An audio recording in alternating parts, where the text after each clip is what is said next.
I called this press conference because at 2 p.m. today, the City Council will discuss adopting the Affordable Housing Preservation Ordinance.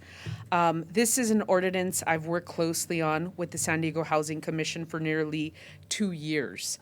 I do want to thank the Housing Commission team for their extensive stakeholder outreach. And just as important, I want to thank the many stakeholders who participated in regular meetings to discuss the details of this ordinance, some of which are up here. Thank you so much. Now, should the council support the Affordable Housing Preservation Ordinance today, it will prevent deed-restricted affordable homes from being redeveloped into market rate or luxury homes. To be clear, these are affordable homes that were built using public subsidies, and it's critical that we keep them affordable. Last November, the Land Use and Housing Committee unanimously recommended that City Council adopt this ordinance. This proposed ordinance will apply when the owner of an assisted housing development intends to sell the property. It will require that the owner to provide a notice of intent to sell to government and affordable housing entities 3 months prior to the date of any offering to sell or any listing with a real estate agent. It also provides qualified entities a right of first offer and right of first refusal to ensure that there's an opportunity to preserve existing deed-restricted affordable units at every step of a potential sale. To be blunt, this ordinance will keep San Diegans from losing the affordable homes that they live in. This is an important item coming to Council this afternoon. The Council is a strong partner in supporting the building of truly affordable housing across our city.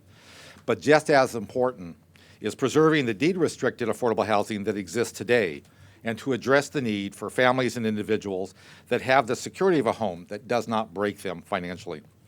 The San Diego Housing Commission has performed great work here, starting with their seminal report 5 years ago, alerting the council that we could lose 200 deed-restricted units of housing every year.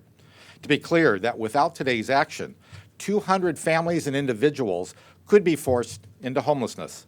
200 families and individuals. The cost of housing presents a financial challenge for too many families. It is imperative that we act to protect these housing units that are restricted to renters making less than the average income. There's a hole in San Diego's affordable housing bucket. No matter how much we keep pouring in, and we certainly have done quite a bit in recent years, we continue to lose existing affordable homes faster than we replace them with new ones. Just look at the numbers. In 2000, 3 out of 4 rentals in San Diego were affordable to the average family. But now only 25% of the rental multifamily housing market is affordable. Without this new law, things could only get worse. Rent restrictions on affordable units are disappearing, as others have noted, at a rate of 200 every year. And that means that San Diego is going to lose about 4,200 affordable units by 2040. By passing this new ordinance, we have another tool to help prevent the loss of deed-restricted affordable housing, and we can save thousands of San Diegans today and tomorrow from losing a roof over their head and falling into homelessness. Obviously, the most tragic example of what happens when housing becomes unaffordable is what we see on our streets, people who are living without a home. But there's another tragic consequence of what's happening with our affordability issue, and that's displacement from San Diego and displacement from the neighborhoods that folks love.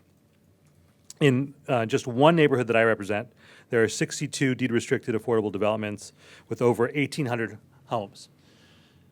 Each of those folks contribute to their communities. They help pour into those communities, make them a better place to live. I'm thinking about Maria, who's up here, and the decades that you've worked to improve City Heights. And some of the folks that you've done that work with for 4+ decades who are renters and who are every single month concerned about displacement. And so as important as it is to focus on affordability and making sure that we don't lose folks, folks don't lose housing and end up on the streets, I want to make sure that we also keep in mind how important it is to maintain community. And when we maintain affordability, when we preserve affordable housing, we are preserving community and the bonds that those communities have formed. We have identified 590 housing units at risk of losing their affordability and becoming market rate over the next 3 years alone. And the preservation study completed by the Housing Commission in 2020 estimated that more than 4,200 deed-restricted housing units could lose their affordability by 2040. That really brings home that building isn't enough. If we don't preserve what we have, we will lose ground. And that means people lose homes. They lose community, lose community connection, and they lose all the things that go with that: economic stability, health stability, education and career opportunities for children and young adults. The proposed ordinance will provide a way for the city, the Housing Commission, local nonprofits, and other qualified entities to know sooner when a property owner intends to sell. And we would then have a greater opportunity to be able to acquire that property and ensure it remains affordable than we have under current state law. It is important to keep in mind that this ordinance also will enable property owners to still obtain a price and sales terms supported by the residential housing market. Feedback from a diverse group of organizations was crucial to this process to arrive at an effective proposed ordinance. There is clearly a shortage of affordable housing in our city. New construction alone cannot keep up with that growing need for homes people can afford.